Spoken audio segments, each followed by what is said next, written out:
నమస్కారం అండి. మనం ఇప్పుడు అనురాధ గారు రచించిన 'ష్ గప్‌చుప్' అనే కథను విందామా? అదేంటే అమ్మాయి అమృత అలా అయిపోయింది? ఏ పిల్లకి ఈ మధ్య ఒంట్లో బాగుండడం లేదా? వచ్చి రాగానే శాంతమ్మ అమృతని ఆశ్చర్యంగా చూస్తూ అడిగింది. నాకే నేను బాగానే ఉన్నాను నాన్నమ్మ. అమృత భుజాలు ఎగరేసి నవ్వేసింది. అవునత్తయ్య, దానికే చక్కగా ఉంది. సుజాత కూతుర్ని వెనకేసుకొచ్చింది. కానీ శాంతమ్మ 3 ఏళ్ల తర్వాత చూస్తున్న తన మనవరాలు అంత సన్నగా పూచిక పుల్లలా అయిపోయిందని అనుమానంగా చూస్తూనే ఉంది. హాయ్ నానమ్మ. వరుణ్ ఆ రాత్రి డిన్నర్ టైంకి ఇంటికొచ్చి పలకరించాడు. మనవణ్ణి మురిపంగా చూసుకుంటూ, ఏరా నాన్న, ఆఫీసులో ఎంతసేపు పనే? అడిగింది శాంతమ్మ. అవునమ్మా, ఇండియాలో ఉంటే ఇదిగో ఈ టైంకి ఇంటికొస్తాడు. మరి విదేశాల్లో ఉంటే ఏం చేస్తాడో మాకు తెలియదు. ఆ ప్రాజెక్టుల్లో వాళ్ళకి నిద్రాహారాలుండవు, అంత పని. శ్రీనివాస్ కాస్త బాధగా చెప్పాడు. బావుంది. మరి మీ ఉద్యోగాలు లాంటివా వాళ్ళవి? ఇన్నేళ్ల సర్వీస్ ఉన్న మీ నెల జీతం కన్నా వాడి మొదటి నెల జీతమే ఎక్కువ. అలా అనుకుంటే ఎలా? అంది సుజాత గర్వంగా కొడుకును చూసుకుంటూ. శ్రీనివాస్ ఢిల్లీలో రిజర్వ్ బ్యాంక్ ఆఫీసర్గా చేస్తూ అక్కడే సెటిల్ అయిపోయాడు. పిల్లలు అక్కడే పుట్టి పెరిగారు. తన భర్త మంచి పొజిషన్లో ఉన్నాడని సుజాతకి మొదటి నుంచి కాస్త గర్వమే. అలాంటిది వరుణ్ కూడా సాఫ్ట్వేర్ ఇంజనీర్ అయి బాగా సంపాదిస్తుండడంతో అది ఇంకాస్త పెరిగింది. ఇక అమృత పోస్ట్ గ్రాడ్యుయేషన్ చేస్తున్నా సుజాత ఇంకా చంటి పిల్లలాగే చూస్తుంది. ఆ రోజే ఆంధ్రాలోని పల్లెటూరు నుంచి వచ్చిన శాంతమ్మ సుజాత వడ్డిస్తున్న భోజనం కేసి అయోమయంగా చూస్తోంది. 2 పుల్కాలు, ఉడికి ఉడకని బీరకాయ ముక్కలు, పచ్చి కీరాదోస ముక్కలు. అత్తయ్య, మీకోసం అన్నం కూడా వండానండి. అదేదో పెద్ద విశేషంలో చెప్పి ఆవిడ ప్లేట్లో అన్నం వడ్డించింది సుజాత. కాస్త భయంగానే ఆ అన్నంలో ఆ ఉప్పు కారం లేని బీరకాయ ముక్కలు కలుపుకున్న శాంతమ్మకి వాంతొచ్చినంత పనైంది. పక్కనే ఉన్న అమృత ఒకే ఒక పుల్కా తిని లేచిపోవడంతో ఆవిడ ఇంకా ఆగలేకపోయింది. ఏమైందర్రా మీకు? ఎందుకు ఇలా పత్యం తిండి తింటున్నారు? అమృత ఇలా కళ్ళు లోపలికి పోయి ఎముకలు గూడైపోయింది. సుజాత అలా చిక్కిపోయింది. శ్రీను, నువ్వు బాగా ఎండిపోయావు. మీకందరికీ ఒంట్లో బాగానే ఉంటుందా? భయపడుతూ అడిగింది. ఓ గాడ్ నానమ్మ, యు ఆర్ టూ మచ్. ఇది డైటింగ్ అంతే, అమృత సింపుల్గా చెప్పేసింది. డైటింగా అంటే? ఆవిడకి అసలు అర్థం కాలేదు. ఏం లేదు నానమ్మ, ఇదొక ఫ్యాషన్. స్లిమ్గా ఉండడానికే ఇన్ని తిప్పలు. అమ్మ అమృత డైటింగ్ కాదు కానీ మాకు కూడా రోజు ఇదే ఫుడ్. నేనైతే పర్వాలేదు, చాలా వరకు బయట తింటాను. పాపం డాడీయే దొరికిపోతున్నారు. వరుణ్ నవ్వుతూ చెప్పాడు. అయ్యయ్యో, సన్నగా ఉండాలంటే ఇదా మార్గం? సుజాత, ఇది మంచి పద్ధతి కాదమ్మా. అమృత అసలే వయసులో ఉన్న పిల్ల, అచ్చంగా పేషెంట్లా తయారైంది. ఇప్పుడే ఇలా ఉంటే తర్వాత ఎలా ఉంటుంది? చక్కగా తిని దానికి తగ్గ పని చేస్తే ఒళ్ళేం రాదు. అసలు ఈ వయసులో ఎలా ఉండాలి? మన సింధు చూడు అంటోంది శాంతమ్మ. అవును నాన్నమ్మ, అత్తయ్య సింధు ఎలా ఉన్నారు? వాళ్ళనే తీసుకురావాల్సింది. అప్పటికే సుజాత మొహం సీరియస్ అయిపోవడంతో వరుణ్ టాపిక్ డైవర్ట్ చేశాడు. మీ అత్తయ్యకి ఆరోగ్యం ఏం బాలేదురా, మళ్ళీ ఆ గుండె జబ్బు తిరగబెట్టింది, అందుకే వాళ్ళు రాలేదు అంది శాంతమ్మ. సింధు ఏం చదువుతోంది నాన్నమ్మ? అమృత ఇంట్రెస్టింగ్గా అడిగింది. డిగ్రీ 2nd ఇయర్ అమ్మా. ఏది, మన ఊళ్ళో కాలేజీ లేదు, రోజు టౌన్కి వెళ్ళి రావాలి. అలాగే వెళ్ళొస్తుంది అందావిడ. అప్పుడే సింధు డిగ్రీకి వచ్చేసిందా? వరుణ్ కాస్త ఆశ్చర్యపోయాడు. ఆడపిల్లలు ఎంతలో ఎదిగిపోతారు? ఆవిడ ఎందుకో నిట్టూర్చింది. ఆ రాత్రి భోజనాలు అయ్యాక శ్రీనివాస్ని సుజాతని పట్టుకుని మెల్లగా కదిపింది శాంతమ్మ. శ్రీను, వసంత్కి మధ్య ఒంట్లో ఏం బాగుండడం లేదు. నేను కాటికి కాళ్ళు చాపుకున్నాను. అందుకే వసు సింధు పెళ్లి గురించి బాగా తొందరపడుతోంది అంది. అయితే ఏదన్నా మంచి సంబంధం చూసి పెళ్లి చేసేయండి అంది సుజాత. చేసేయచ్చు, కానీ మా తర్వాత అది ఒంటరిదై ఎవరితోనో ఉండే బదులు మీతోనే ఉంటే మాకు నిశ్చింత కదా. ఎలాగూ వరుణ్కి సింధుకి వరసే కదా. అందుకే మిమ్మల్ని ఒకసారి అడుగుదామని వచ్చాను అంది శాంతమ్మ. అత్తయ్య, వరుణ్కి ఇంకా పట్టుమని 25 ఏళ్ళు కూడా లేవు. ఇప్పుడే వాడికి పెళ్ళేంటి? అయినా కూడా వాడు ఇవాళ ఇండియాలో ఉంటే రేపు అమెరికాలో ఉంటాడు. వాడిని చేసుకునే అమ్మాయి వాడికి తగ్గట్టు ఉండాలి కదా. ఆ పల్లెటూళ్ళలో పెరిగిన సింధునిచ్చి చేస్తామంటే వాడు ముందు ముందు మమ్మల్ని అంటాడు. అందుకే మీరు సింధుకి ఏదైనా మంచి మ్యాచ్ చూడండి. మా సాయం ఏమన్నా చెయ్యాలంటే మేము చేస్తాం నిష్కర్షగా చెప్పేసింది సుజాత. పెళ్ళైన 2 ఏళ్లకే భర్త పోయి పుట్టింటికి చేరిన వసంత్ అంటే సుజాతకి బాగా చులకన. శాంతమ్మ ఏదో రోజు ఈ ప్రస్తావన తెస్తుందని ఊహించి ఏం చెప్పి ఆ ప్రపోజల్ తిరగొట్టాలో ముందే ప్రిపేర్ అయింది సుజాత. సింధుని చేసుకోవటం సుజాతకి ఇష్టం లేదని ముందు నుంచి తెలిసిన శ్రీనివాస్ ఏమీ మాట్లాడలేకపోయాడు. 2 నెలల తర్వాత సింధు పెళ్లి కుదిరిందని శాంతమ్మ ఫోన్ చేసింది. శ్రీను, ఇంకో 20 రోజుల్లో పెళ్ళి, మీరందరూ కనీసం 4 రోజుల ముందొచ్చి పెళ్లి జరిపించాలి అని చెప్పింది. చివరికి అందరికీ సెలవులు దొరికి అతి కష్టం మీద 2 రోజుల ముందు పెళ్ళికెళ్ళారు. విజయవాడలో ఫ్లైట్ దిగి అక్కడి నుంచి ట్యాక్సీలో గోదావరి జిల్లాలోని తమ పల్లెటూరు వెళుతున్నారు.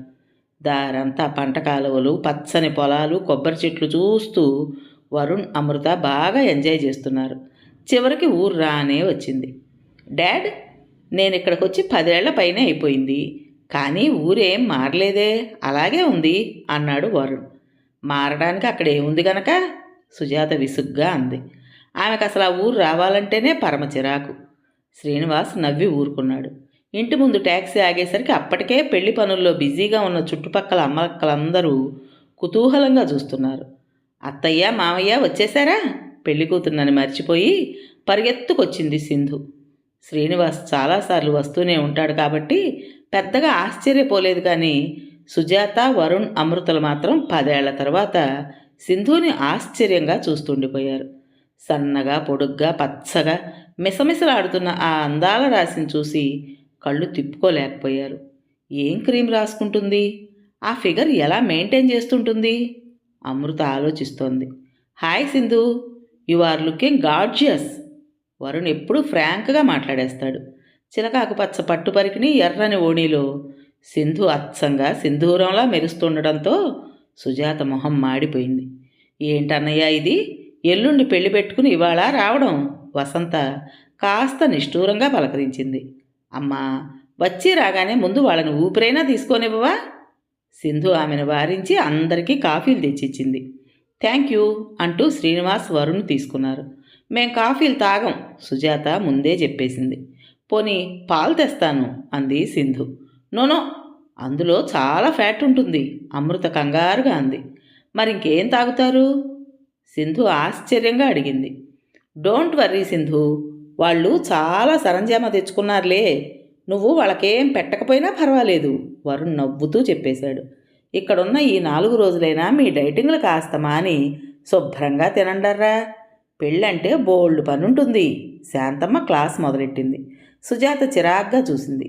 పట్టుచీర కట్టుకుని పెత్తనం చేయమంటే పర్లేదు, కానీ పనంటే ప్రాణ సంకటమే. ఎప్పుడు తిన్నారో ఏమో, రండి ముందు భోజనాలు చేయండి. శాంతమ్మ వాళ్ళందరినీ చూసి ఒకటే హడావిడి పడిపోతోంది. హాల్లో అరిటాకులు పరిచి అందరినీ పిలిచింది సింధు. శాంతమ్మ వంటింట్లోంచే పనులు పురమాయిస్తోంది. అంతా అతి కష్టం మీద నేల మీద కూర్చున్నారు. ఒక్కో ఐటెం పట్టుకొచ్చి వడ్డిస్తున్నారు సింధు, శాంతమ్మ. సింధు, ఇదేం బాగాలేదు, నువ్వు పెళ్లి కూతురివి, నువ్వు వడ్డించడం ఏమిటి? నువ్వు కూర్చో అంది అమృత. పర్వాలేదు అమృత, అమ్మమ్మ ఒక్కతి చెయ్యలేదు అంది సింధు. అదంతే అమృత, ఏదో వంక పెట్టి అలా ఒక్క క్షణం కూర్చోకుండా తిరుగుతూనే ఉంటుంది. రేపు పెళ్లి కూతుర్ని చేశాకైనా కదలకుండా కూర్చోమ్మా సింధు, వసంత నీరసంగా చెప్పింది. శ్రీనివాస్, వరుణ్లు బాగా ఆకలి మీద ఉన్నారేమో, ఆవురావురమని భోంచేస్తున్నారు. చింత చిగురు పప్పు, గుత్తొంకాయ కూర, గోంగూర పచ్చడి, గుమ్మడికాయ పులుసు అన్నీ అద్భుతంగా ఉన్నాయి.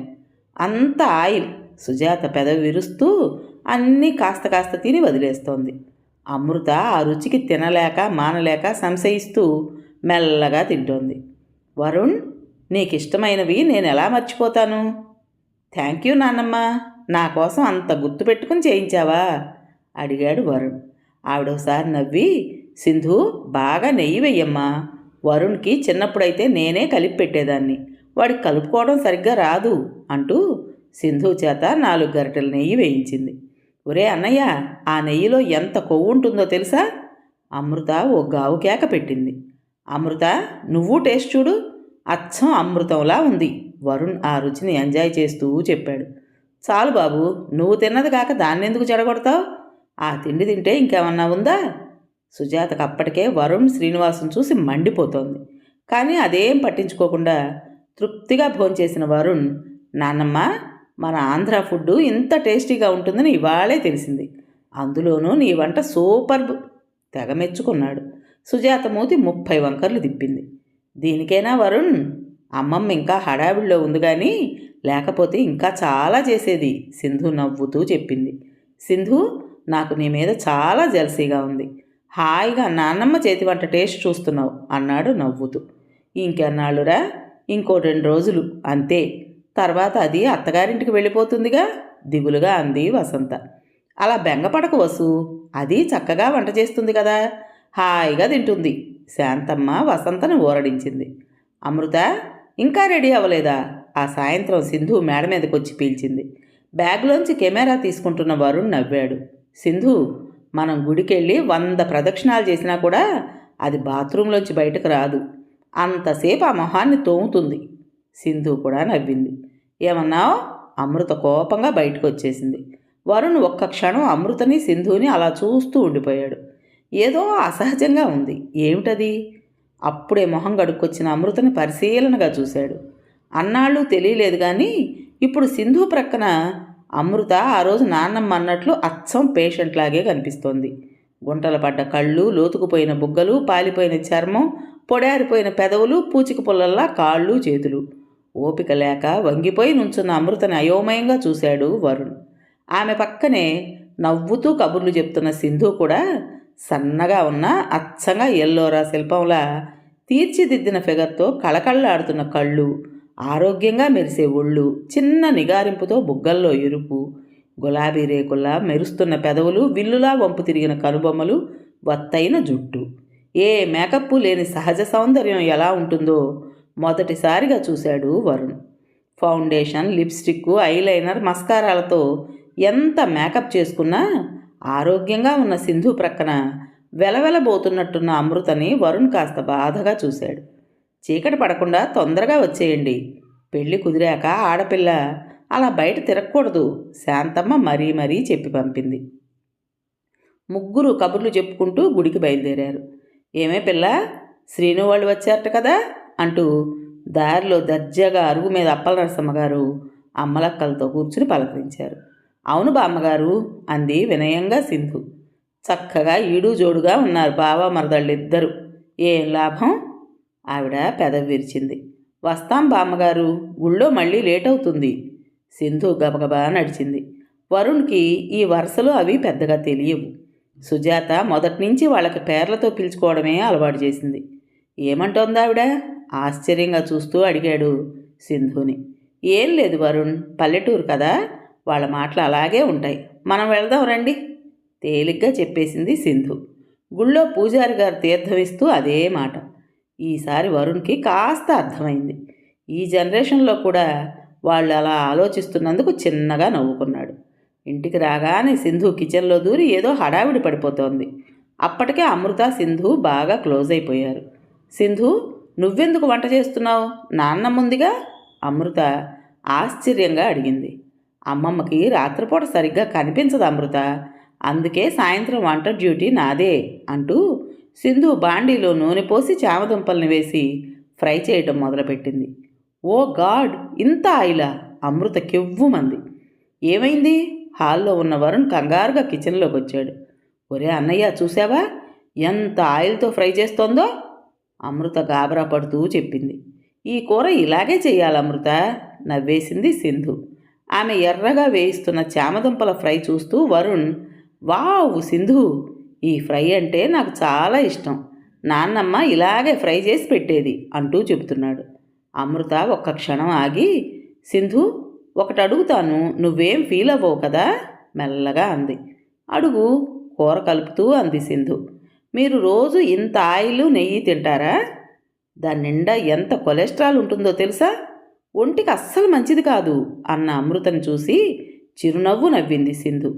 రోజు ఇలా తినం కానీ అప్పుడప్పుడు, అలాగే మన బాడీకి ఆయిల్, నెయ్యి కూడా కొంత అవసరమే అమృత, అందుకే దేన్ని మానకుండా అన్ని వెరైటీసు తినాలి. స్వీట్సు, ఫ్రూట్సు, వెజిటబుల్సు అన్నీ మేము మామూలుగానే తింటాం, అసలు అప్పుడే ఆనందంగా ఆరోగ్యంగా ఉంటామని అమ్మమ్మ ఎప్పుడూ చెప్తుంది అంది.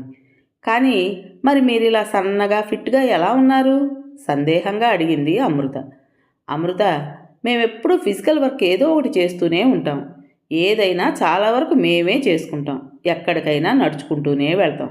చూస్తున్నావుగా, మన ఇంట్లో పెళ్ళైనా చుట్టుపక్కల వాళ్ళంతా కూడా వీలైనంత వరకు సాయం చేస్తున్నారు. అలాగే ఒకరికొకరం హెల్ప్ చేసుకుంటాం. అంతకంటే ఇంకేం లేదు సింపుల్గా చెప్పేసింది సింధు. ఆ రాత్రి వెన్నెల్లో డాబా పైన తిరుగుతూ ఆ చల్లగాలిని పరవశంగా పీలుస్తున్నాడు వరుణ్. మెట్ల మీద చప్పుడైంది. శ్రీనివాస్ చాపా దిండు పట్టుకుని పైకొచ్చాడు. డాడ్, మీరేంటిలా ఆశ్చర్యంగా అడిగాడు. ఈ ఊరొస్తే ఇక్కడే పడుకుంటానురా నేను అంటూ ఆ వెన్నెల్లో రిలాక్స్డ్గా పడుకున్నాడు శ్రీనివాస్. ఇక్కడ మీకు నిద్ర పడుతుందా వింతగా చూస్తూ అడిగాడు. చిన్నగా నవ్వి, మన ఏసీ రూముల్లో డన్లప్ పరుపుల్లో కన్నా నాకు ఇక్కడే మంచి గాఢ నిద్ర పడుతుంది వరుణ్. నీకు తెలుసా, నా చిన్నతనంలో మేమంతా ఇక్కడే పడుకునేవాళ్ళం. అలా ఆకాశాన్ని చూస్తూ చుక్కల్ని లెక్క పెడుతూ చందమామ కథలు వింటూ.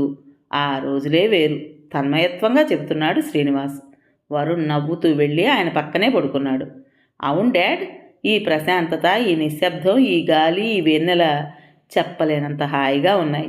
నేనెన్ని దేశాలు చూసినా ఇలాంటి వాతావరణం మాత్రం ఎక్కడా చూడలేదు అన్నాడు. అవును వరుణ్, ఈ ఊరు మన పూర్వీకులది. ఈ నేలలో ఆత్మీయత, ఈ గాలిలో ఆప్యాయత మనల్ని ప్రేమగా పలకరిస్తాయి. అందుకే బాగా అలసిపోయినప్పుడు ఇక్కడికొచ్చి ఈ గాలి పీలుస్తాను. మళ్ళీ కొత్త శక్తి, ఉత్సాహం వస్తాయి అన్నాడు శ్రీనివాస్. మావయ్య, మంచినీళ్ళు ఇక్కడ పెట్టనా? సింధు వాటర్ పట్టుకొచ్చింది. రా సింధు, కూర్చో పిలిచాడు వరుణ్. నువ్వు ఇక్కడే ఉన్నావా, ఇంకా పడుకోలేదా అంటూ సింధు వచ్చి కూర్చుంది. ఆ వెండి వెన్నెల్లో తెల్లని ఓణి జడలో మల్లెపూలతో ముచ్చటగా కూర్చున్న సింధుని చూస్తుంటే వరుణ్ మనస్సుకి ఆహ్లాదంగా ఉంది. ఆమె చిరునవ్వు హాయిగా ప్రశాంతంగా సేద తీరుస్తూ చల్లగా ఉంది. కాసేపు కూర్చుని సింధు కిందికి వెళ్ళిపోయినా ఆమె పరిమళం ఆ ప్రదేశమంతా ఆవరించుకున్నట్లు ఏదో చక్కని అనుభూతి. వెన్నెల్లో మల్లె మొగ్గ, ఇంప్రెసివ్ అనుకున్నాడు వరుణ్. ఎప్పుడో అర్ధరాత్రి మెలకు వచ్చి పక్కనే ఉన్న వాటర్ కూలింగ్ తగ్గిపోవడంతో కూల్ వాటర్ కోసం కిందికెళ్ళాడు. మెట్లు దిగుతుంటే సన్నగా మాటలు వినిపించి మెల్లగా తొంగి చూశాడు. శాంతమ్మ, వసంత. వసంత ఎందుకో ఏడుస్తుంటే శాంతమ్మ సముదాయిస్తోంది. అమ్మా, ఆయనే ఉండుంటే నా కూతుర్ని అన్నయ్య కాదనేవాడా? నా దురదృష్టం దాన్ని వదలడం లేదు వసంత వెక్కుతూ అంది. పోన్లే తల్లి, అయిందేదో అయింది, ఇంకూరుకో అంది శాంతమ్మ. ఎలా ఊరుకోనమ్మా, ఎప్పుడూ బయటికి చెప్పకపోయినా సింధుకి వరుణ్ అంటే ఎంత ఇష్టమో మనకీ తెలుసు. వాడికి ఇష్టమైనవన్నీ అదంత గుర్తు పెట్టుకుందంటే నా గుండె పిండేసినట్లుంది. నేనే బలవంతాన దాన్ని ఈ పెళ్లికి ఒప్పించి తప్పు చేస్తున్నాననిపిస్తోంది. వసంతకి దుఃఖం ఆగడం లేదు. వసు, అందుకే కదా నా ప్రయత్నం నేను చేశాను. సుజాతకి అస్సలు ఇష్టం లేదు. శ్రీను ఎటూ చెప్పలేడు. అయినా ఎవరికెవరో అంతా రాసే ఉంటుందమ్మా. అంతా మన మంచికే అనుకో. శాంతమ్మ వసంత తలనిమురుతూ ఊరడిస్తోంది. అంటే వరుణ్కి అంతా అర్థమైపోయింది. ఎందుకో గుండెలో బాధ మొదలైంది. ఆ రాత్రంతా నిద్ర పట్టలేదు. సింధుకు అన్యాయం జరిగిందనిపిస్తోంది. ఆమెకే కాదు, తనకు కూడా. పొద్దున్న సింధుని పెళ్లికూతుర్ని చేస్తున్నారు. ఎర్రని పట్టుచీర, నుదుట కళ్యాణం బొట్టు, బుగ్గన చుక్కతో సింధు ముద్దమందారంలా ముగ్ధంగా ఉంది. తన హ్యాండీక్యామ్తో ఆ పేరంటాన్ని వీడియో తీస్తున్న వరుణ్కి మనసంతా ఉదాసీనంగా ఉంది. అందరికీ అక్షంతలిచ్చి వాళ్ళ కాళ్ళకు నమస్కారం చేసి ఆశీర్వాదం అందుకుంటున్న సింధు వరుణ్ దగ్గరకొచ్చి అక్షంతలిచ్చింది. అరే, నాకెందుకు? వరుణ్ మొహమాటంగా అన్నాడు. పర్వాలేదులే, వెయ్యి. అసలు అది నీ పెళ్ళాం కావలసిన పిల్లే. అప్పల నరసమ్మగారు ఉండబట్టలేక అనేసింది. ఆ మాట ఎక్కడో సున్నితమైన చోట తగిలినట్లు సింధు మొహంలో రెపరెపలాడిన బాధ వరుణ్కి స్పష్టంగా కనిపించి అతని మనస్సు విలవిల్లాడింది. ఏంటండి మీరు, పిల్లల ముందు ఏమిటా మాటలు? అప్పటికే అప్పల నరసమ్మగారి పెత్తనానికి ఒళ్ళు మండిపోతున్న సుజాత కోపంగా అంది. నేనేమన్నాను? ఉన్నమాటేగా. ఆవిడ తగ్గలేదు. ఏ మాట అయినా మీ హద్దుల్లో మీరుండండి. మా విషయాల్లో జోక్యం చేసుకుంటే ఊరుకునేది లేదు, సుజాత తీవ్రంగా అంది. దాంతో అప్పల నరసమ్మగారు ఉగ్ర నరసింహావతారం దాల్చింది. ఆవిడతో పాటు అమ్మలక్కలందరూ అంత అవమానం జరిగాక ఇంక ఈ పెళ్లితో మాకేం పని లేదని శాంతమ్మ, వసంత బ్రతిమలాడుతున్నా వినకుండా ఆవేశంగా వెళ్ళిపోయారు. సుజాత, అప్పల నరసమ్మగారు అజమాయిషీ లేకుండా ఈ ఊళ్ళో ఏ శుభకార్యమూ జరగదు. ఆవిడ మంచికి మంచి, చెడుకు చెడు. ఇక ఈ పెళ్లి పనులు చూసేది ఎవరమ్మా? శాంతమ్మ భయంగా అంది. మనమంతా లేమా? పోతే పోనీయండి, ఆవిడ లేకపోతే కొంపే మునిగిపోదు. సుజాతకి ఇంకా కోపం తగ్గలేదు. సీను, మగ పెళ్లివాళ్ళు పొద్దున్నే వచ్చేస్తారు. ఏర్పాట్లన్నీ సరిగ్గా ఉన్నాయా? అప్పల నరసమ్మగారి ఆసరా పోవటంతో శాంతమ్మ చాలా కంగారు పడుతోంది. పర్లేదమ్మా, అన్ని అరేంజ్మెంట్లు అయిపోయాయి. వంట వాళ్ళు కూడా వచ్చేశారు. చేతి కింద పనివాళ్ళు ఉన్నారు. పెళ్ళి రేపు రాత్రి కదా, అప్పటికి ఇంకేం ప్రాబ్లం లేదు. శ్రీనివాస్ ధైర్యం చెప్పినా శాంతమ్మకు మాత్రం ఏదో గాబరాగానే ఉంది. మర్నాడు తెల్లవారుజామునే లేచి బాత్రూంలోకి వెళ్ళిన శాంతమ్మ ఆ టెన్షన్లో కాలు జారి పడిపోయింది. కాలు మడతపడి లేవలేక నొప్పితో మంచం ఎక్కింది. సుజాత, నువ్వే ఇక పూనుకుని ఈ పెళ్లి జరిపించాలమ్మా, నా పని అయిపోయింది మూలుగుతూ చెప్పింది. ఏంటమ్మా ఈ అపశకునం? వసంత భయపడుతూ అంది. శుభమా అంటూ పెళ్ళింట్లో ఈ మాటలేంటి వసు? అమ్మకేమైంది? కాలు జారి పడిందంతే. శ్రీనివాస్ వారించాడు. మగ పెళ్లి వాళ్ళు వచ్చేశారని తెలిసి వాళ్ళని విడిదిలో దింపడానికి అంతా హడావిడి పడుతూ వెళ్ళారు. అమ్మగారు, వంటవాడు కంగారుగా వచ్చాడు. ఏమైంది? అంది శాంతమ్మ. ఎలా పడిందో గాని ఇడ్లీ పిండిలో బల్లిపడిందమ్మా, భయంగా చెప్పాడు. అప్పుడే వచ్చిన సుజాత, శ్రీనివాస్, అదేంటి రాత్రి మూతలు పెట్టారుగా, ఎలా పడుతుంది? నిలదీశారు. పెట్టానమ్మా, మీరే వచ్చి చూడండి, ఎలా పడిందో మాకు తెలియడం లేదు అంటూ తీసుకెళ్ళి చూపించాడు. అది చూసి, సరే సరే, రేపటి కోసం ఉప్మారవ్వ తెప్పించాం కదా, అది చేసేయండి వాళ్ళకు పురమాయించింది సుజాత. మళ్ళీ పట్టుచీర మార్చుకోవడానికి పరిగెత్తింది. గంటకో పట్టుచీర, నగలు మారుస్తూ మొహానికి మేకప్తో ఆ పెళ్లిలో తన హోదా అంతా చూపించాలని తెగ తాపత్రయపడుతోంది. వంటవాళ్ళు మళ్ళీ ఉప్మా ప్రిపరేషన్స్ చేసి మగపెళ్ళి వాళ్ళకి పట్టుకెళ్ళేసరికి 9 దాటింది. ఇదేంటి, ఉప్మానా ఉప్పు కషాయమా? నోట్లో పెట్టుకున్న వాళ్ళంతా ఉమ్మేశారు. వాళ్ళేదో గొడవ చేయడానికి అంటున్నారనుకున్న శ్రీనివాస్ తను కాస్త రుచి చూసి అది నిజమే అని తెలిసి కంగు తిన్నాడు. వాళ్ళని క్షమించమని అడిగి మళ్ళీ టిఫిన్లు చేయిస్తామని సర్ది చెబుతుంటే, అయ్యగారు, పనివాడు కంగారు పడుతూ వచ్చాడు. ఏమైంది? శాంతమ్మ ఎలా ఉందో అని శ్రీనివాస్ కంగారు పడ్డాడు. ఆ వంట వాళ్ళిద్దరూ అన్నదమ్ములట. వాళ్ళ చుట్టాలెవరో పోయారట. ఇప్పుడే ఫోన్ వచ్చిందిట. మైలతో వంట చేయకూడదని వెళ్ళిపోయారు. టౌన్కి వెళ్ళి వేరే వంట వాళ్ళని పంపిస్తారట అని చెప్తున్నాడు. కర్మ, ఇప్పుడు వీళ్ళకి టిఫిన్లు ఎలాగండి? ఈసారి సుజాత కంగుతింది. ఇప్పటికీ టైం 10 అవుతోంది. ఇక మీరు టిఫిన్ ఎప్పుడు పెడతారు? భోజనాలు ఎప్పుడు చేయిస్తారు? పెళ్లి పెద్ద విరుచుకుపడ్డాడు. అత్తయ్య, ఈ ఊళ్ళో ఎవరైనా వంట వాళ్ళుంటే కబురు పెట్టించండి. సుజాత కంగారుగా ఇంటికొచ్చింది. అప్పటికే వసంతకి కళ్ళ నీళ్లు, ఆయాసం వచ్చేస్తున్నాయి. శాంతమ్మ బాగా బెంగపడుతోంది. ఇక్కడ ఎవరున్నారమ్మా? శుద్ధ పల్లెటూరు. ఏదైనా టౌన్ నుంచి రావాల్సిందే. ఉండు, అప్పల నరసమ్మకు కబురు పెడతాను, ఏదైనా సలహా చెప్తుంది అని పనివాడితో కబురు పెట్టింది శాంతమ్మ. ఆవిడ రానన్నారమ్మా. పనివాడు బుల్లెట్లా వెళ్ళొచ్చాడు. వదినా, పద, నువ్వు నేను ఎలాగోలా మళ్ళీ కాస్త ఉప్మా చేద్దాం. ఇంకా లేట్ అయితే ఎలా? వసంత నీరసంగా లేచింది. ఇదెక్కడిదంట? సుజాత గుండె గుబేల్మంది. ముందు ఆ పని చేయండి, లంచ్ టైంకి ఎలాగూ వంట వాళ్ళు వచ్చేస్తారు. శ్రీనివాస్కి కూడా ఆ ఆలోచన నచ్చింది. 100 మందికి ఉప్మా ఎలా చేయాలో తెలియదు. ఇంకో పక్క రవ్వ లేదు. మళ్ళీ పని వాళ్ళని పంపి రవ్వ తెప్పించి ఎలాగోలా చచ్చి చెడి సుజాత, వసంత ఉప్మాలు చేసేసరికి 11 అయింది. అప్పటికే పెళ్లివాళ్ళు రాజుకుపోతున్నారు. కొలతలు తెలియక ఉప్మా కాస్త అందరికీ తలో గరిటెడు కూడా రాలేదు. కలపడం చేతగాక ఉప్మా అంతా ఉండలుండలు. అదీగాక సుజాత చేతిలోంచి ఉప్పు కారం అసలే ఊడిపడవు. అది చూసి తారాజువ్వలా తాడెత్తులు లేచారు మగ పెళ్లివాళ్ళు.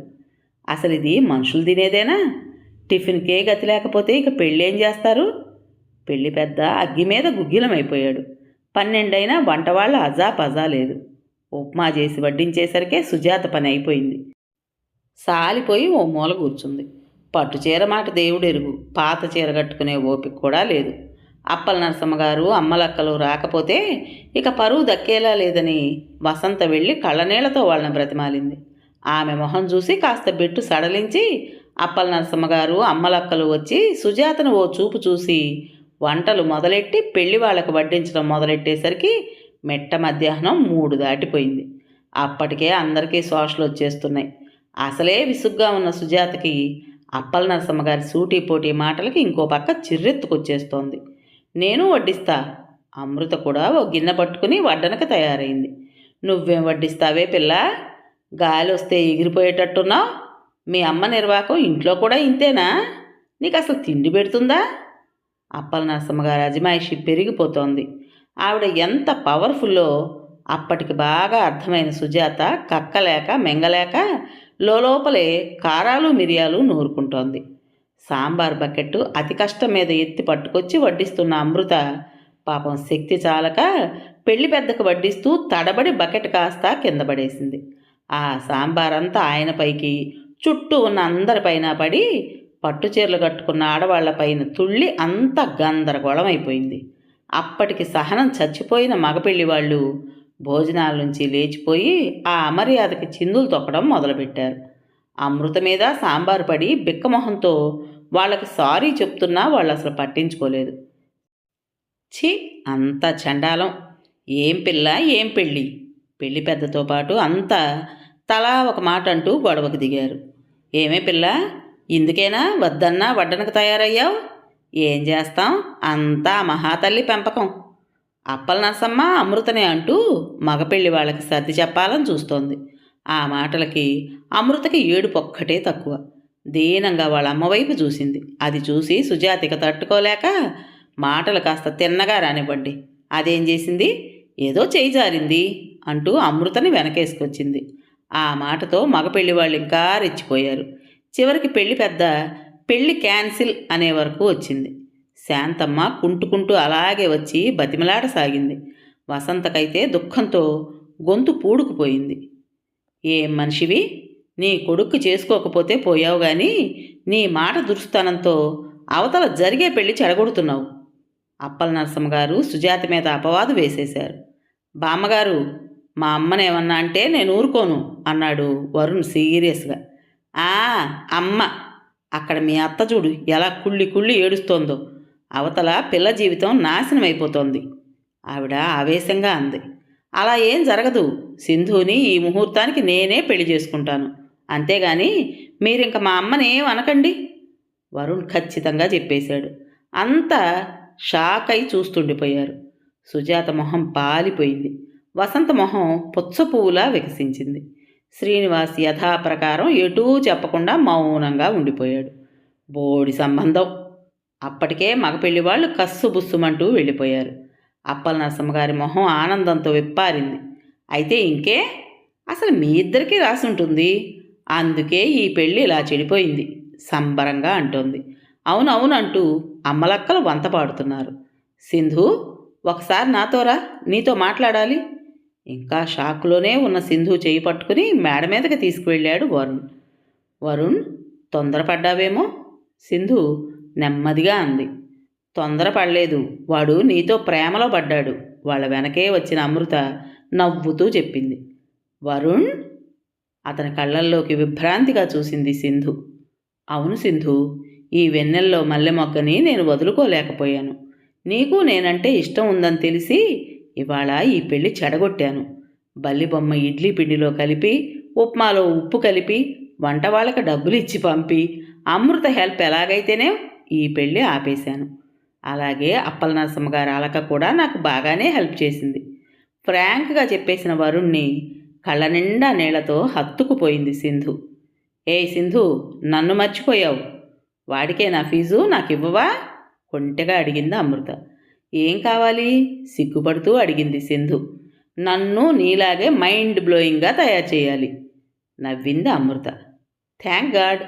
అయితే ఇక మన ఇంట్లో ఆ డైటింగ్ల గోల ఉండదన్నమాట, రిలీఫ్గా అన్నాడు వరుణ్. అవును, కానీ ముందు మీరిద్దరూ నాన్నమ్మకి ఏం ఫీజు ఇవ్వాలో ఆలోచించుకోండి, చిలిపిగా అంది అమృత. అంటే అమ్మమ్మ? ఆశ్చర్యంతో సింధు కళ్ళు పెద్దవైపోయాయి. కాలు జారి పట్టం అంతా ఉత్తిదే. అమ్మ వాళ్ళకి తెలిసిందా అంతే సంగతులు. అందాక ష్, గప్ చుప్. ముగ్గురు దొంగల్లా ముసిముసిగా నవ్వుకున్నారు. కథ పేరు ష్ గప్చుప్. రచించిన వారు అనురాధ గారు. విన్నారు కదండి. మరి ఈ కథ మీకు నచ్చిందా? నచ్చినట్టయితే లైక్ చేసి మరో నలుగురికి షేర్ చేయండి. అలాగే ఈ కథ పైన మీ విలువైన అభిప్రాయాన్ని కామెంట్ బాక్స్లో తప్పకుండా తెలియజేస్తారు కదా. మరి ఇంత మంచి కథను మనకు అందించిన రైటర్ గారికి మనస్ఫూర్తిగా మనందరి తరపున ధన్యవాదాలు తెలియజేసుకుంటూ, కొత్త వాళ్ళు కనుక మన ఛానల్ చూస్తున్నట్టయితే తప్పకుండా సబ్స్క్రైబ్ చేసుకోండి. రేపు మరో మంచి కథతో మీ ముందుకు వస్తాను. అప్పటి వరకు ఉంటానండి.